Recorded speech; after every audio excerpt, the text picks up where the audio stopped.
বন্ধুরা, কতগুলো লক্ষণ বলছি, একটু মিলিয়ে দেখুন তো জীবনে কখনো আপনারা এই সমস্যার সম্মুখীন হয়েছেন কিনা। হঠাৎ বুক ধরপড় করছে, শ্বাস নিতে ভীষণ কষ্ট হচ্ছে, প্রচণ্ড ঘাম হচ্ছে, মনে হচ্ছে এক্ষুনি মারা যাবে।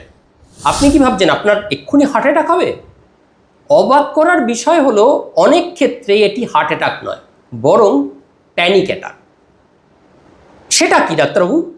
আজ এই পর্বে আপনাদের প্যানিক অ্যাটাক কি সেইটা বুঝিয়ে বলবো। প্যানিক অ্যাটাক হলো একটা তীব্র ভয় বা আতঙ্কের একটা আকস্মিক এমন পর্ব, যা কোনো বাস্তব বিপদ হয়তো সেখানে নেই, কিন্তু আপনার শরীরে হঠাৎ শুরু হয়ে গেছে। এই সময় শরীর ফাইট অ্যান্ড ফ্লাইট রেসপন্স সক্রিয় করে, অর্থাৎ মস্তিষ্ক মনে করে আপনি ভয়ঙ্কর বিপদের মধ্যে আছেন, যদিও শরীরে বাস্তবিক বিপদ নেই, এবং শরীর এই জরুরি পরিস্থিতি সামাল দিতে নিজেই নিজেকে প্রস্তুত করে ফেলে।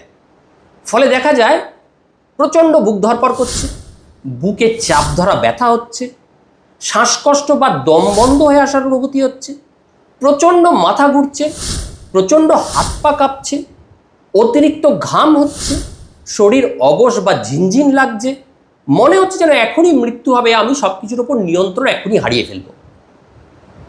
এসব লক্ষণ এতটাই বাস্তব বা এত তীব্রভাবে হতে পারে যে অনেক রোগী ভীষণ ভয় পেয়ে যায়, ডাক্তারবাবু আমার কি হার্ট অ্যাটাক হবে, হার্ট অ্যাটাক সন্দেহে হসপিটালে ভর্তি হয়ে যান। তবে এখানে একটা কিন্তু আছে, গুরুত্বপূর্ণ বিষয় হলো বুকে ব্যথা শ্বাসকষ্ট মানেই আবার আপনারা সবসময় আমার কথা শুনে প্যানিক অ্যাটাক ধরে নেবেন না।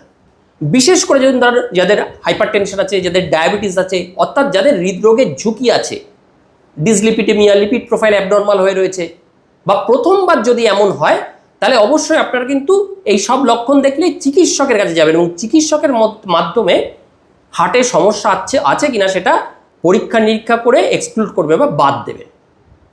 কিন্তু যখন বারবার কোনো লোকের এরকম হচ্ছে, আতঙ্কের আক্রমণ হচ্ছে, পরবর্তী অ্যাটাকের ভয়ে মানুষ স্বাভাবিক জীবনযাপন এড়িয়ে চলতে শুরু করছে, তখনই আমরা তাকে বলবো প্যানিক অ্যাটাক, যার কোনো বাস্তবিক রোগ নেই কিন্তু এই রকম লক্ষণ বারবার হচ্ছে।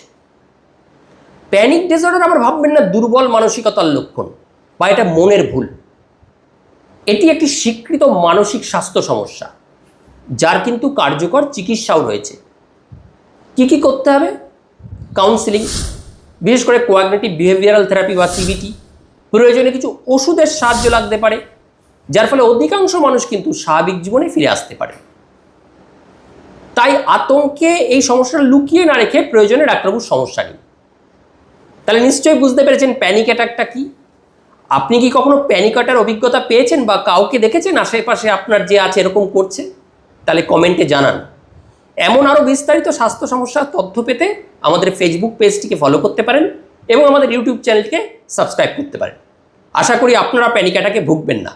সবাই ভালো থাকবেন, সুস্থ থাকবেন, এই বলেই আমার বক্তব্য এখানে শেষ করছি। নমস্কার। শীঘ্রই একটি নতুন ভিডিওতে আমাদের আবার দেখা হবে, ততক্ষণের জন্য বিদায়।